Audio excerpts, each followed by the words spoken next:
प्रिय मित्रों, जिस शख्सियत के विचार आप सुनने जा रहे हैं, उनकी सोच और उनके क्रांतिकारी विचार अंतर्राष्ट्रीय स्तर पर सराहे जाते हैं। डॉक्टर उज्ज्वल पाटनी भारत के प्रख्यात वक्ता और व्यक्तित्व विकास विशेषज्ञ हैं। प्रभावी भाषण और बोलने की कला पर आधारित इनकी किताब सफल वक्ता सफल व्यक्ति पूरे देश में हजारों ने पढ़ी है। इसी विषय पर इंग्लिश में great words win hearts Bharat ही नहीं बल्कि पूरे विश्व में सराही जा रही है। अद्भुत नेतृत्व क्षमता के धनी डॉक्टर उज्ज्वल पाटनी और उनकी टीम ने अपनी असाधारण उपलब्धियों हेतु विश्व कीर्तिमान रचकर उसे Guinness book of world records में दर्ज कराने का गौरव प्राप्त किया है। डॉक्टर पाटनी पेशे से डेंटिस्ट हैं। उन्होंने मानव संसाधन में MBA और राजनीति शास्त्र में MA किया है। वे मानव अधिकार और उपभोक्ता संरक्षण के भी विशेषज्ञ हैं। वे स्पीच गुरु के नाम से जाने जाते हैं। प्रभावी बोलने की कला, सकारात्मक सोच, बातचीत की कला, नेतृत्व जैसे विषयों पर वो शानदार सेमिनार और कार्यशालाएं लेते हैं। अपनी विलक्षण उपलब्धियों के कारण वो लगातार अंतर्राष्ट्रीय एवं राष्ट्रीय समाचार पत्रों, वेबसाइट व टीवी चैनलों पर फीचर किए जाते हैं। वह एकदम जमीन से जुड़े एक प्रैक्टिकल व्यक्ति की तरह सरलता और सहजता से बातें करते हैं। उनके विचार और संदेश कब आपके हृदय में गहरे उतरकर आपको प्रभावित कर जाएंगे, आपको पता भी नहीं चलेगा। वो कथनी में नहीं, करने में विश्वास रखते हैं। उनको सुनना एक अद्भुत अनुभव होता है। प्रभावी बोलने की कला और पब्लिक स्पीकिंग पर उनके CD हजारों लाखों लोगों के मन से मंच, माइक और भीड़ का भय हटा रहे हैं। वो अंधेरों के बीच रोशनी की किरण का कार्य करते हैं। डॉक्टर उज्ज्वल पाटनी के विचार सुनने का निर्णय लेकर आपने सफलता की दिशा में एक महत्वपूर्ण कदम बढ़ाया है। मेरी सलाह है कि आप पूरी एकाग्रता और तन्मयता से उनकी बातें सुनें।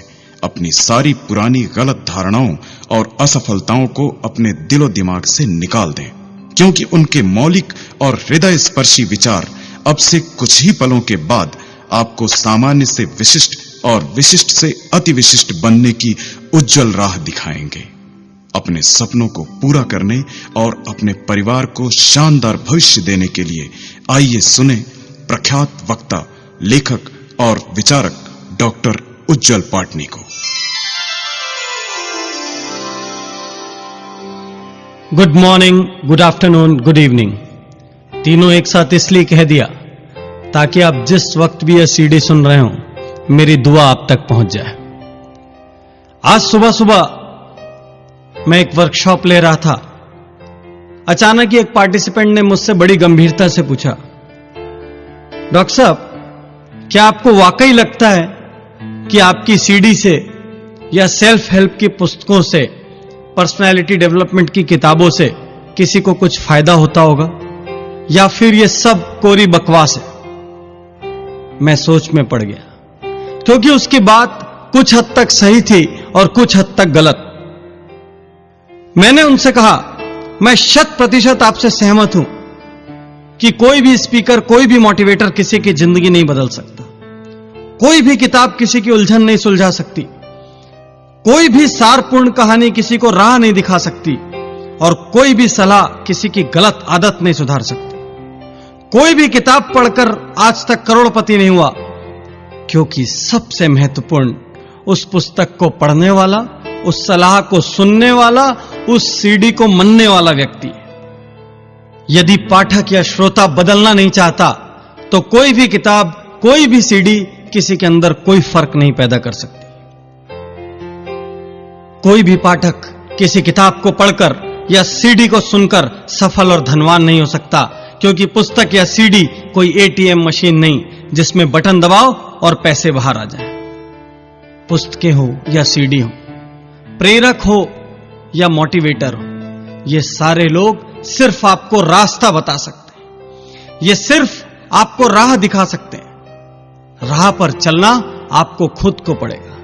यदि आप बिस्तर से बाहर निकलकर पसीना नहीं बहाना चाहते, यदि आप दुनिया में गर्मी और बारिश झेलने की हिम्मत नहीं रखते, तो फिर सफलता आपके लिए बहुत ही कठिन और बहुत ही दुरूह होगी। यदि इस सीडी का असली मजा लेना है, यदि मेरी बातों का असली आनंद लेना है, तो मैं ज्ञानी हूं, इस धारणा को निकाल फेंको। एक बार एक शिष्य एक गुरु के पास गया। उसने उस गुरु से कहा, गुरुजी, मैंने दुनिया के अधिकांश शास्त्र पढ़े हैं, मुझे अधिकांश चीजें मालूम है, फिर भी मुझे किसी ने कहा कि आप मुझे ज्ञान की कुछ बातें दे सकते हैं, इसलिए मैं आपके पास आया हूं। गुरुजी ने कहा, बैठो। टेबल पर आमने सामने बैठे।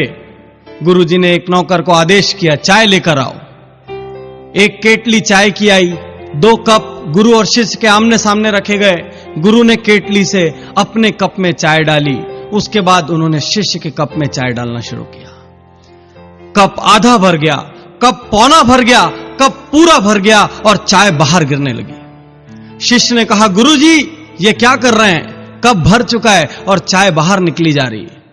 गुरु ने कहा, शिष्य, जिस तरीके से भरे हुए कप में और चाय आना संभव नहीं है, ठीक उसी तरीके से तुम्हारे भरे हुए दिमाग में किसी भी नए विचार के लिए कोई जगह नहीं। तो यदि तुमको जीवन में कुछ सीखना है, यदि मुझसे कुछ पाना चाहते हो, तो सबसे पहले अपना दिमाग खाली करके आओ। हम सब की सबसे बड़ी परेशानी यही है, हमारा दिमाग पहले से इतने सारे विचारों से भरा हुआ है। हम पहले से ही सोच लेते हैं अमुक बात से हमें कोई फायदा नहीं होगा, अमुक चीज बकवास है, और इसीलिए कोई भी बात ना तो हमें लाभ पहुंचा पाती है और ना ही हमारे जीवन में कोई सकारात्मक परिवर्तन ला पाती है। तो मित्रों, आप आगे मुझे जितनी भी देर सुने, जिन लोगों को बकवास लगे वो बकवास समझकर भूल जाएं, लेकिन जिन लोगों के मन में जरा भी अपने जीवन को बदलने की इच्छा है, जो लोग अपनी एक भी गलत आदत को बदलना चाहते हैं, जो लोग चाहते हैं कि सफलता उनके कदम चूमे, जो लोग ये चाहते हैं कि वो जिंदगी में और हीनता के साथ ना जिएं, उन सब के लिए मैं अपने दिल से निकली हुई लाइनें कहना चाहता हूं। और यदि इस पूरे सीडी में आपने 1 या 2 लाइनें या 1 या 2 विचार भी ग्रहण कर लिए, तो यकीन मानिए आपके जीवन में बहुत बड़ा परिवर्तन हो सकता है। क्योंकि बहुत बड़ा परिवर्तन लाने के लिए बड़े बड़े पोथी और शास्त्र पढ़ने की जरूरत नहीं है। बहुत बड़ा परिवर्तन कभी कभी मात्र एक विचार के माध्यम से आ सकता है। मित्रों, यदि जीवन में सफलता पाना है, यदि जीवन में आगे जाना है, तो जिंदगी की प्राथमिकताएं तय करनी होगी। आपको यह तय करना पड़ेगा कि सबसे पहले आप क्या पाना चाहते हैं और किस दिशा में जाना चाहते हैं। यदि दिशा तय नहीं होगी तो जीवन में कोई भी उपलब्धि हासिल करना मुश्किल होगा। यह भी हो सकता है कि आप गैर जरूरी और गैर वाजिब कार्यों में अपना सारा समय बिता दें और जो वास्तविकता में महत्वपूर्ण कार्य थे उनके लिए आपके पास समय ही ना हो। एक प्रेरक ने एक कांच का बर्तन अपने हाथ में उठाया और ढेर सारे उपस्थित जन समूह के बीच सब लोगों को दिखाया। उस प्रेरक ने उस कांच के बर्तन में पत्थरों के बड़े बड़े टुकड़े डाले और वो बर्तन भर गया। प्रेरक ने उपस्थित लोगों से पूछा, क्या इस बर्तन में कुछ और आने की जगह है? उपस्थित लोगों ने जवाब दिया, नहीं, इसमें कुछ भी और नहीं आ सकता क्योंकि ये पूरा भर चुका है। प्रेरक ने कुछ नहीं कहा। प्रेरक ने छोटे आकार के कंकड़ उठाए और बर्तन में डालना शुरू किया। धीरे धीरे ढेर सारे कंकड़ उस कांच के बर्तन में पत्थरों के बीच अपनी जगह लेते चले गए। फिर से प्रेरक ने पूछा, क्या अब इन कंकड़ों के बाद और कुछ इस बर्तन में आ सकता है? अधिकांश ने जवाब दिया, नहीं, अब तो बिल्कुल भी गुंजाइश नहीं है, यह 100% भर चुका है। प्रेरक ने फिर से उस कांच के बर्तन को उठाया और उसमें रेत डालने लगा। थोड़ा बर्तन को हिलाया तो ढेर सारी रेत उन बड़े पत्थरों और छोटे पत्थरों के बीच की खाली जगह में भर गई। सारे उपस्थित लोगों के चेहरे उतर चुके थे, वो सब निरुत्तर थे। प्रेरक ने अंतिम बार फिर से कहा, क्या अब भी इसके अंदर कुछ आ सकता है? अब सारे लोग पूरी ताकत से कहने लगे, नहीं, भले ही अब तक हम गलत रहे हो, लेकिन अब तो हम गारंटी से कह सकते हैं कि इसमें कुछ भी नहीं आ सकता। प्रेरक ने फिर से कहा, मित्रों, सामान्य सोच से एक आध कदम आगे जाकर सोचोगे तो ही उत्तर मिलेगा। क्या फिर से अब इस बर्तन में और कुछ आ सकता है? उपस्थित लोगों ने 1-2 मिनट और लिया सोचने को और कहा, नहीं गुरुजी, हम पूरी तरह से समझ चुके हैं, इस बर्तन में कुछ भी और आने की जगह नहीं है। प्रेरक ने कोई जवाब नहीं दिया। चुपचाप पानी से भरा एक जग उठाया और उस कांच के बर्तन में पानी डालना शुरू किया। वह पानी बड़े पत्थर, छोटे पत्थर तथा रेत के बीच धीरे धीरे अपनी जगह बनाता चला गया। कुछ पानी उस रेत ने सोख लिया और धीरे धीरे उस बर्तन में ढेर सारा पानी आ गया। सारे उपस्थित लोग निरुत्तर थे। फिर उस प्रेरक ने कहा, मित्रों, जिस तरह से इस कांच के बर्तन में पहले बड़ा पत्थर डाला गया, फिर छोटे पत्थर और कंकड़ डाले गए, फिर रेत डाली गई, फिर पानी डाला गया, इसलिए सारी चीजें इसमें समा सकी। यदि इसकी जगह पहले पानी डाल दिया जाता और पत्थर डालते तो सारा पानी बाहर छलक जाता। यदि पहले रेत डाल दी जाती तो रेत से यह बर्तन भर जाता और इसमें बड़े पत्थर आने के लिए कोई जगह नहीं बचती। कहने का अर्थ यह कि यदि जीवन में कुछ पाना है तो हम सब के पास उतना ही समय है और उतने ही संसाधन है, दिन में सिर्फ 24 घंटे। इन 24 घंटों के लिए जिस भी व्यक्ति ने सही प्राथमिकताएं तय की होंगी, वह व्यक्ति जरूर सफल होगा। जो लगन से, पूरी ताकत से, पूरी मेहनत से डटेगा, जुटेगा, पसीना बहाने को तैयार होगा, वो जरूर सफल होगा। लेकिन जिसकी प्राथमिकताएं गलत होगी, उस व्यक्ति की सफलता के बारे में मैं बिल्कुल भी आश्वस्त नहीं। तो सबसे पहले आपको सोचने की जरूरत है कि जीवन में इस वक्त आपकी प्राथमिकताएं सही है कि नहीं।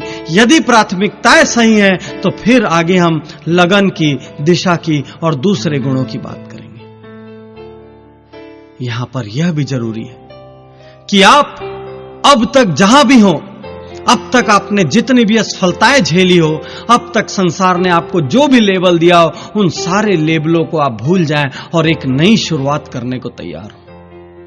भले ही आपकी उम्र 30 साल हो, 40 साल हो या 50 साल हो, भले ही आपने आज तक कोई महत्वपूर्ण सफलता अर्जित की हो या ना की हो, फिर भी इसका अर्थ यह नहीं कि आप आगे सफल नहीं हो सकते। आप आज उठ सकते हैं, आप आज जाग सकते हैं, आप आज दुनिया के आपके बारे में जो भी नकारात्मक विचार हैं उनको गलत सिद्ध कर सकते हैं और आप नए सिरे से अपनी सफलता की गाथा लिख सकते हैं। एक वक्ता ने एक मीटिंग में 1000 रुपए का नोट निकाला, उपस्थित जन समूह को दिखाया और पूछा, इस नोट को कौन पाना चाहता है? सारे उपस्थित लोगों ने हाथ उठाया और कहा, हम पाना चाहते हैं, हम पाना चाहते हैं। उस वक्ता ने उस नोट को मरोड़ा, उस नोट को मसला और उसके बाद सब लोगों से पूछा, अब इस नोट को कौन पाना चाहता है? सारे उपस्थित लोगों ने फिर से हाथ उठाया और फिर से आवाजें आई, हम पाना चाहते हैं, मैं पाना चाहता हूं, मैं पाना चाहता हूं। फिर उस वक्ता ने उस 1000 रुपए के नोट को जमीन पर पटक दिया, उस नोट पर रेत डाल दी, मिट्टी डाल दी, फिर से पूछा, अब इस नोट को कौन पाना चाहता है? हैरानी की बात, अब भी वो सारे हाथ उठे थे और वो सारे उठे हुए हाथ उस 1000 के नोट को पाना चाहते थे। उस वक्ता ने 1000 रुपए के नोट की इस कहानी का, इस वृतांत का सार समझाते हुए कहा कि नोट चाहे मुड़ा हो, चाहे तुड़ा हो, चाहे हाथ में हो, चाहे जमीन पर हो, चाहे उस पर मिट्टी गिर गई हो, फिर भी आप सब इसे पाना चाहते हैं, क्योंकि 1000 का मूल्य 1000 ही होता है। ठीक इसी तरीके से जिंदगी में आप कैसी भी परिस्थिति से गुजर रहे हो, कितनी भी ठोकरें खाई हो, आपका मूल्य कोई नहीं कम कर सकता, बशर्ते आप अपना मूल्य सही आंकते हो। तो सबसे बड़ा प्रश्न इस वक्त यह है, क्या आप अपना मूल्य सही आंकते हैं? क्या आप अपने आप को हीन मानते हैं? क्या आप अपने आप को दूसरों से कमतर मानते हैं?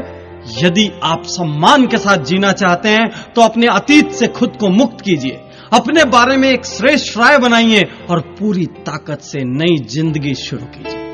हर प्रकार के बहाने छोड़ दीजिए, हर प्रकार की नकारात्मक राय भूल जाइए और आज और अभी इस सीडी को सुनने के साथ साथ यह संकल्प लीजिए कि जो कुछ भी मैं कर सकता हूं पूरी ताकत और जुनून से करूंगा, चाहे कैसी भी परिस्थिति हो। और फिर आपको चिंता करने की कोई आवश्यकता नहीं, क्योंकि परिणाम हमेशा आपकी उम्मीद से बेहतर होंगे और फिर परिस्थितियां खुद झुककर आपको सलाम करेगी, क्योंकि दोस्तों, चढ़ते सूरज की आराधना सारा संसार करता है।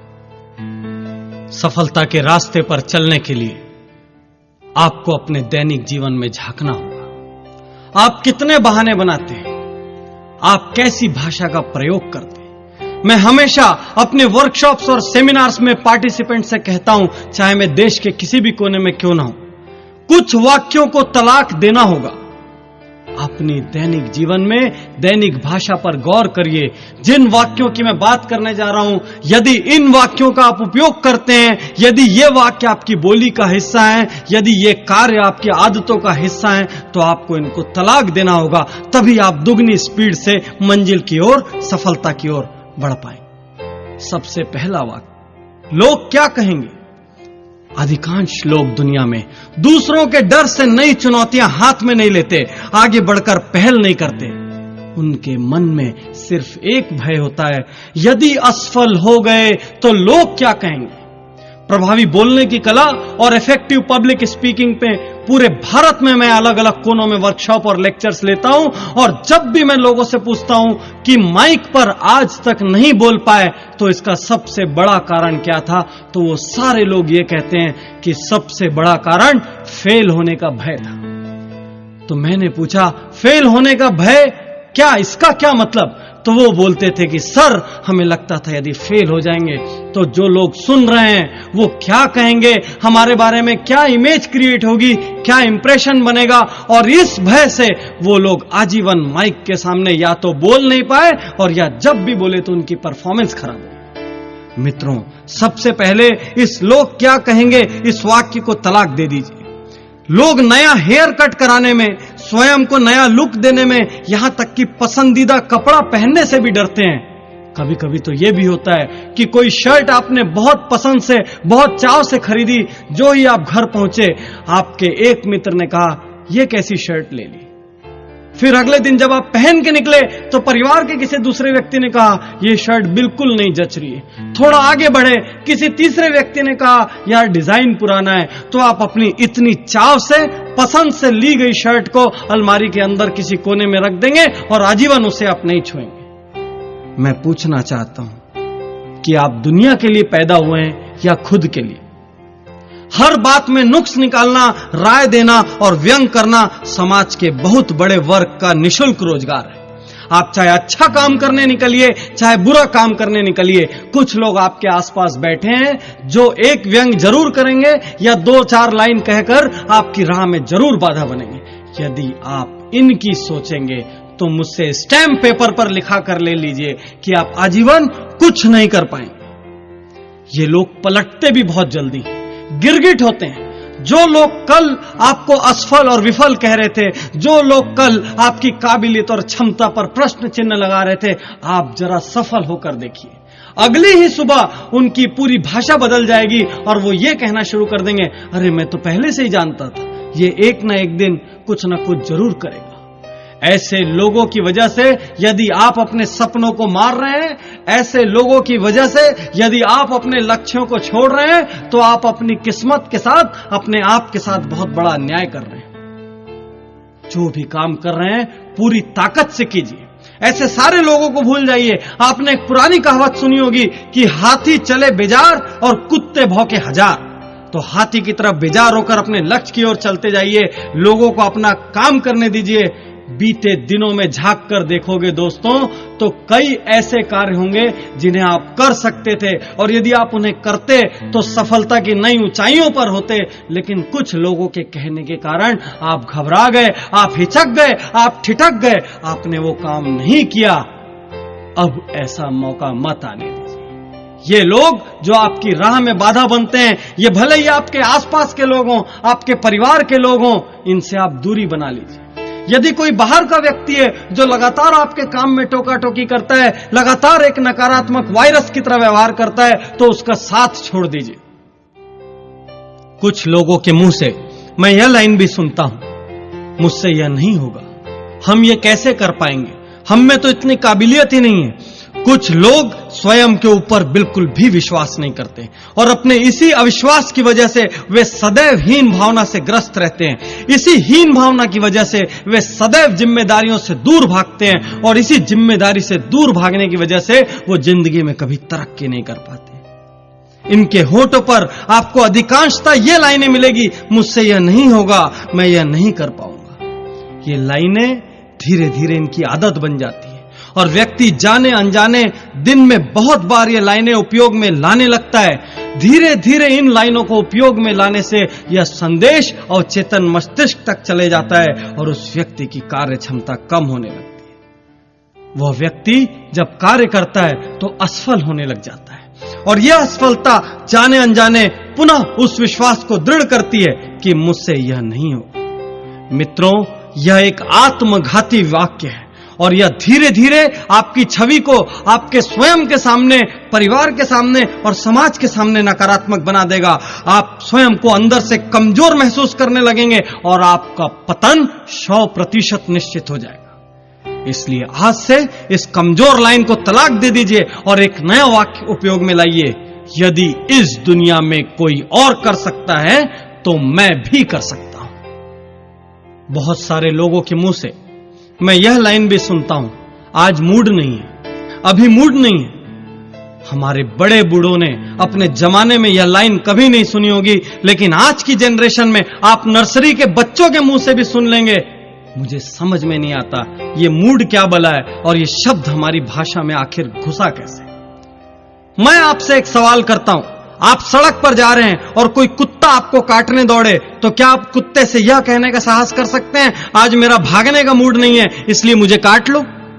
आपको तैरना नहीं आता, आप पानी में डूब रहे हैं तो क्या आप यह कहने का साहस कर सकते हैं कि आज बचाओ बचाओ चिल्लाने का मूड नहीं है इसलिए मैं डूबना चाहता हूं?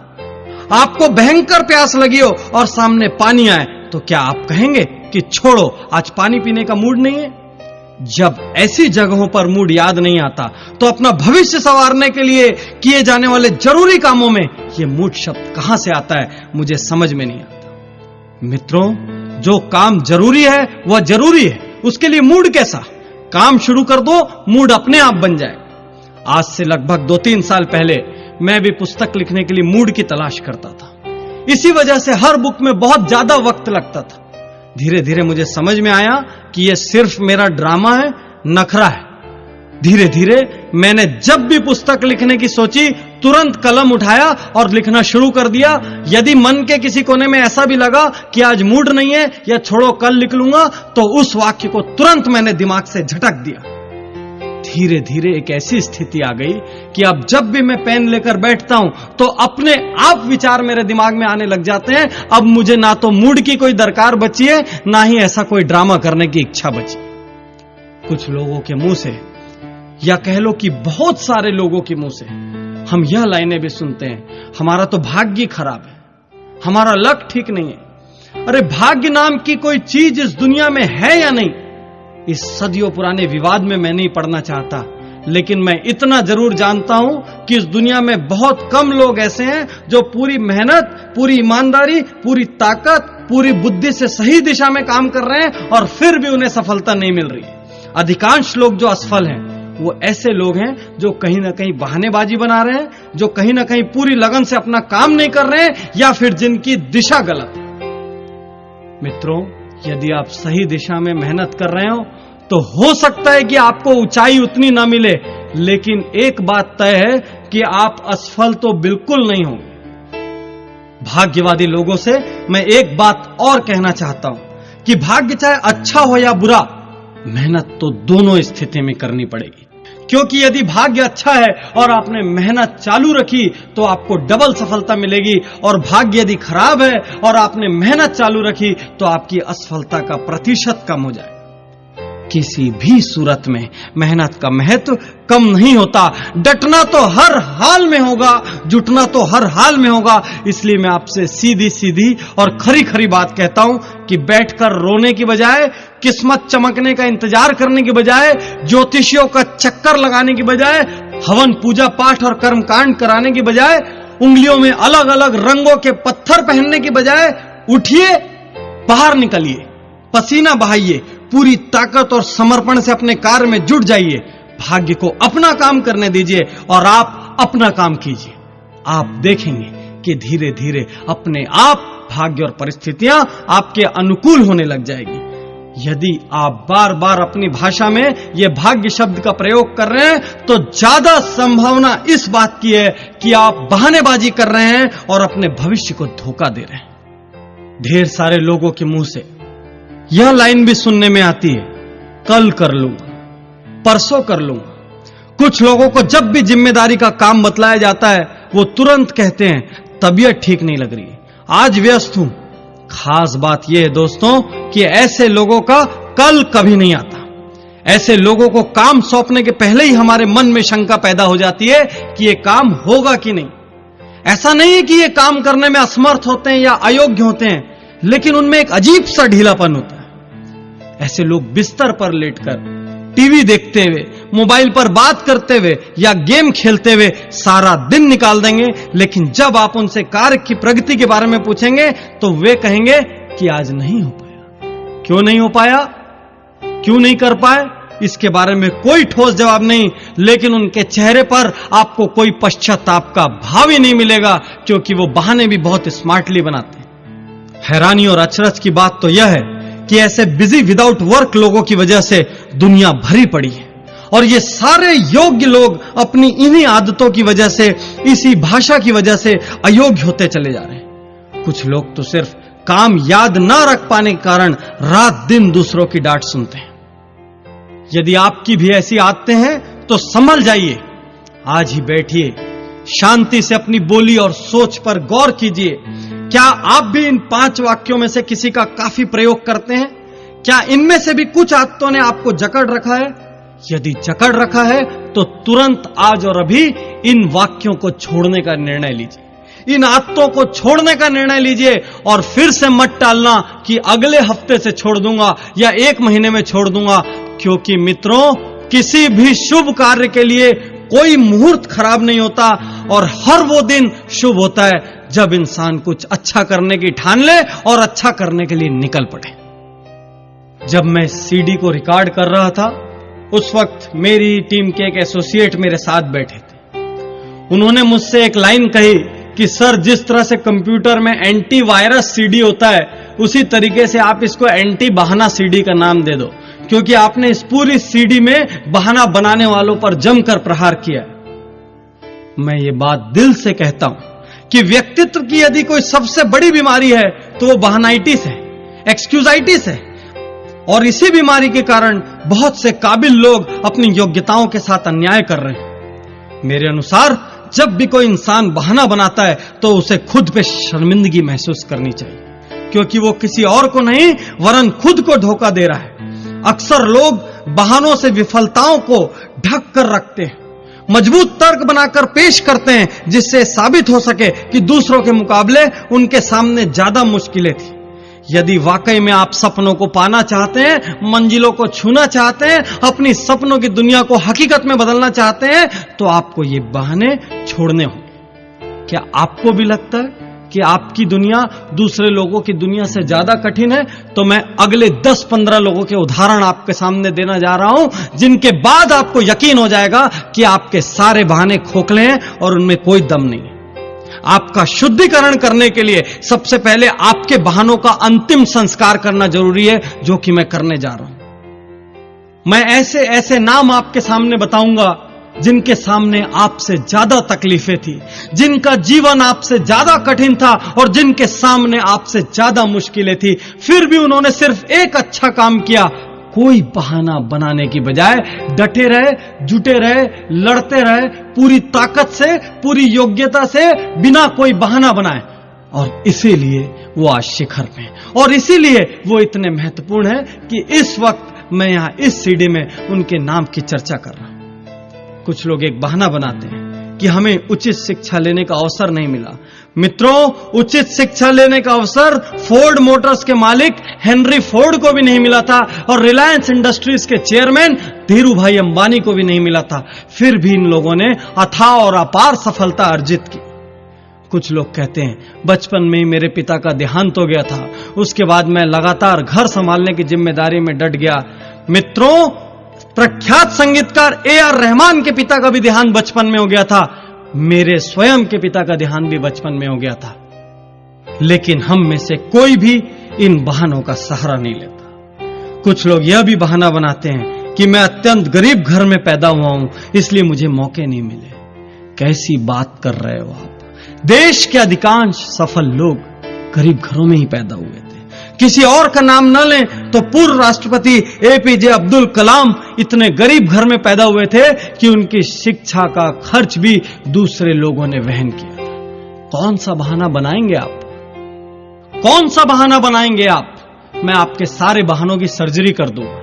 कुछ लोग कहते हैं मैं बचपन से लगातार अस्वस्थ रहता था। अरे ऑस्कर विजेता अभिनेत्री मर्ली मेटलिन भी बचपन से बहरी थी और अस्वस्थ थी। कुछ कहते हैं कि मैंने साइकिल पर घूमकर आधी जिंदगी गुजारी। तो आप सुन लीजिए कि निरमा के करसन भाई पटेल जो आज करोड़पति हैं, अरबपति हैं, उन्होंने भी साइकिल पे निरमा बेचते हुए आधी जिंदगी गुजारी। कुछ लोग कहते हैं कि एक दुर्घटना में अपाहिज होने के बाद मेरी हिम्मत चली गई। तो आप जान लीजिए कि प्रख्यात नृत्यांगना सुधा चंद्रन के पैर भी नकली हैं। कुछ लोग कहते हैं कि बचपन से मेरी बुद्धि तेज नहीं थी। अरे आप यह जान लो कि थॉमस एल्वा एडिसन को बचपन में उनकी स्कूल से मंद बुद्धि होने के कारण निकाल दिया गया था और उस मंद बुद्धि व्यक्ति ने 40 से ज्यादा आविष्कार किए। कुछ लोग कहते हैं कि मैं इतनी बार हार चुका हूं कि अब हिम्मत नहीं बची। अब्राहम लिंकन का उदाहरण याद करो। 15 बार चुनाव हारने के बाद वह व्यक्ति राष्ट्रपति बना और इतिहास में स्वर्णाक्षरों में अपना नाम अंकित कर दिया। कुछ लोग कहते हैं मुझे ठीक से इंग्लिश नहीं आती। अरे आज के राजनेता लालू यादव को भी ठीक से इंग्लिश नहीं आती। वो हार्वर्ड और ऑक्सफोर्ड वाले लोगों के बीच में जाकर अपनी बात रखते हैं। कुछ लोग कहते हैं कि मुझे बचपन से परिवार की जिम्मेदारी उठानी पड़ी। स्वर साम्राज्ञी लता मंगेशकर को भी बचपन से परिवार की जिम्मेदारी उठानी पड़ी थी। यहां तक कि उन्होंने पहला गाना भी इसलिए गाया था क्योंकि उस दिन उनके घर में पैसों की सख्त जरूरत थी। कुछ लोग कहते हैं मेरी लंबाई बहुत कम है, तो देश के सुपरस्टार सचिन तेंदुलकर की भी लंबाई बहुत कम है। कुछ लोग कहते हैं मैं इंजीनियर बनना चाहता था लेकिन परिस्थितियां ऐसी हो गई कि मुझे मेरे मन की राह नहीं मिली, मैं व्यापारी बन गया। डेल कार्नेगी का नाम आपने सुना होगा, जिन्होंने how to win friends and influence people जैसी बेस्ट सेलर किताब लिखी है। वो फुटबॉल खिलाड़ी बनना चाहते थे लेकिन वो विश्व के सर्वाधिक लोकप्रिय और प्रख्यात लेखक बन गए। कौन सा बहाना बनाओगे आप? कैसा बहाना बनाओगे आप? मैं आपके हर बहाने की सर्जरी करने के लिए आपके सामने खड़ा हूं।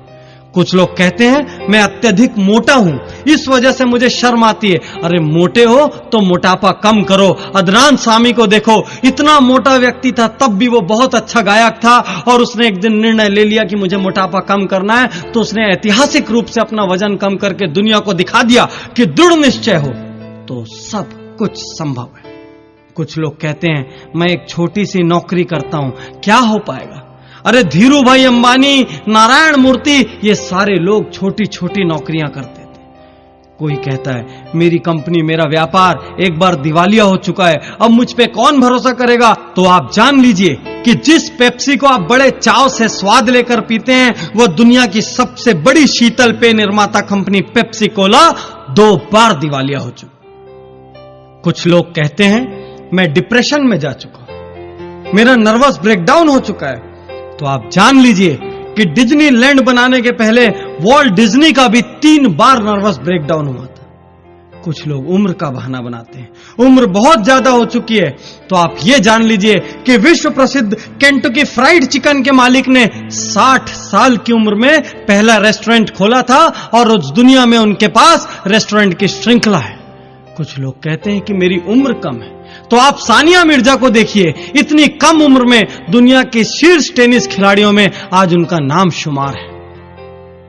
कौन सा बहाना बनाएंगे आप? कुछ लोग कहते हैं मेरे पास एक बहुत ही बहुमूल्य आइडिया है लेकिन जहां भी जाता हूं कोई मेरे प्रस्ताव को स्वीकार नहीं करता, मैं हताश हूं, निराश हूं। आप जान लीजिए कि जेरोक्स की फोटोकॉपी मशीन के आइडिया को भी पहले ढेरों कंपनियों ने अस्वीकार किया था और परिणाम हमारे सामने है। आज हर गली में, हर ऑफिस में एक फोटोकॉपी मशीन है और वो आज किसी भी ऑफिस के लिए सबसे जरूरी चीजों में से एक। कुछ लोग कहते हैं कि मैं काम शुरू करना चाहता हूं लेकिन मेरे पास काम शुरू करने के लिए भी धन नहीं है। मित्रों, ये कोरा बहाना है क्योंकि इंफोसिस के पूर्व चेयरमैन नारायण मूर्ति के पास भी काम शुरू करने के लिए धन नहीं था और यदि इस सीडी में समय की पाबंदी नहीं होती तो मैं आपको 10,000 नाम ऐसे बताता जिनके पास काम शुरू करने के लिए धन नहीं था और जो आज करोड़ों अरबों रुपयों के मालिक हैं। कुछ लोग कहते हैं कि उन्हें ढेर सारी बीमारियां हैं। कैसा बहाना बनाते हैं? अरे वर्जिन एयरलाइंस के प्रमुख मिस्टर रिचर्ड ब्रेंसन को आंखों की कमजोरी है डिस्लेक्सिक है। लेखक वेद प्रकाश मेहता की दोनों आंख नहीं है। राष्ट्रपति रूजवेल्ट के दोनों पैर काम नहीं करते थे। यहां तक कि स्वर्ण पदक विजेता विल्मा रुडोल्फ को पोलियो था। मित्रों, आप जितने भी बहाने सोच सकते हैं, मैं उनसे ज्यादा नाम आपको बता सकता हूं जिन्होंने उन मुश्किलों का हल ढूंढा है। कुछ लोग कहते हैं कि यह जरूरी नहीं कि जो प्रतिभा इन महानायकों के अंदर थी, जिनके नाम आप ले रहे हैं डॉक्टर पाटनी, वही प्रतिभा हमारे अंदर भी हो। तो मैं आप सब लोगों से कहता हूं कि यह भी जरूरी नहीं कि जो प्रतिभा आपके अंदर है वो इन महानायकों के अंदर हो। आप किसी और गुण के बल पर महारथी साबित हो सकते हैं। मैं ये यकीन से कह सकता हूं कि हर वह व्यक्ति सफल हो सकता है जो हार के लिए तैयार हो और सही दिशा में डट कर जुड़ जाए। हां, सफलता का प्रतिशत अपनी अपनी योग्यता के अनुसार कम या ज्यादा हो सकता है, लेकिन यह तय है कि असफलता हाथ नहीं लगेगी। और हां, इस सफलता की शुरुआत किसी बहाने से नहीं हो सकती। उसके लिए एक दमदार प्रयास की जरूरत है। लेकिन ये बहाने आपके सपनों की अर्थी जरूर निकाल सकते हैं। इसलिए अगली बार काम से जी चुराने के पहले, असफलता के डर से काम छोड़ने के पहले, जिम्मेदारियों से भागने के पहले यह जरूर सोच लेना कि आप किसका अहित कर रहे हैं। क्योंकि मित्रों, जीवन में आपने क्या खोया और क्या पाया, इसकी सिर्फ आपकी और आपकी जिम्मेदारी है। एक बात और कहना चाहता हूं कि यदि आप सोच रहे हैं कि कल कुछ खास हो जाएगा, भविष्य में कुछ जरूर कर लूंगा, तो मैं आपको बताना चाहता हूं कि भविष्य का आविष्कार नहीं होता। हर रोज जो आप करते हो उसी से भविष्य का निर्माण होता है। आप हर रोज जो मेहनत कर रहे हो वह भी भविष्य में तब्दील हो रहा है, और आप हर रोज जो बहानेबाजी करके दिन गंवा रहे हो वह भी भविष्य में तब्दील हो रहा है।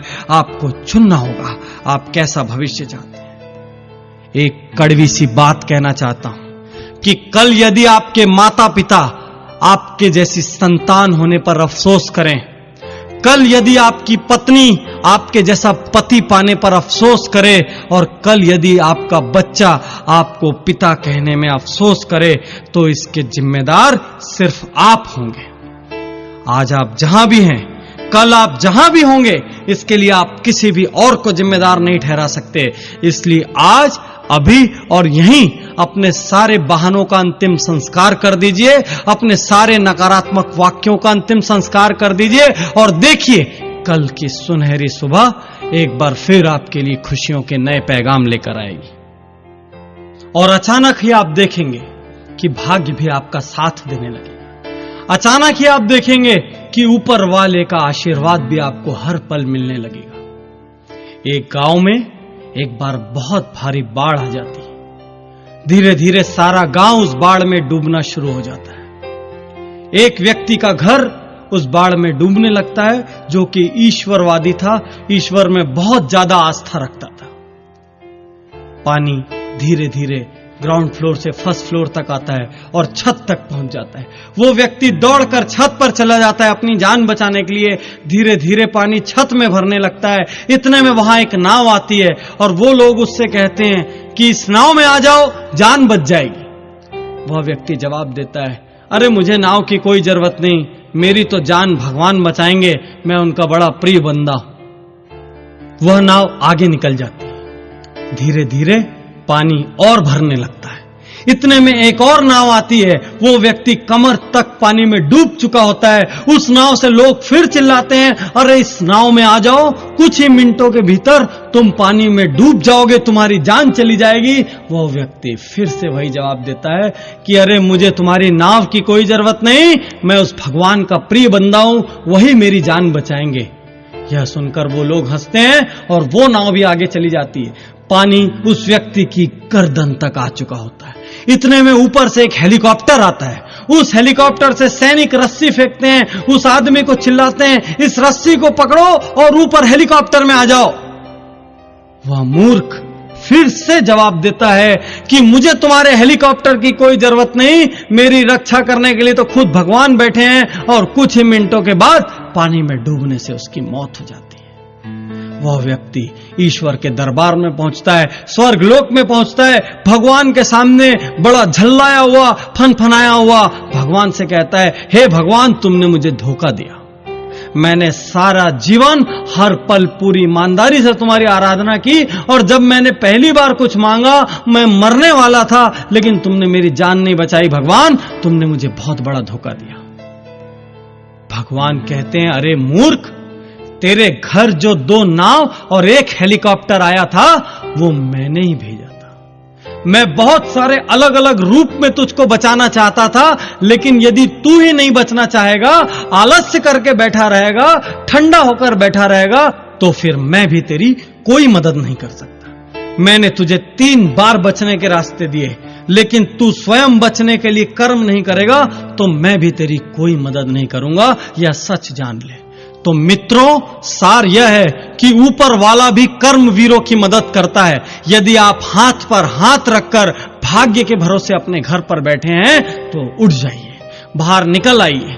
जैसे ही आप मेहनत करना शुरू करेंगे, वैसे ही आप देखेंगे कि परिस्थितियां आपके अनुकूल होगी। वैसे ही आप देखेंगे कि ईश्वर की सत्ता की कोई अदृश्य शक्ति अचानक ही आपकी मदद को दौड़ पड़ेगी और आपके राह में आने वाली मुश्किलें कम होती चली जाएगी, संकटों के बादल छटने लगेंगे।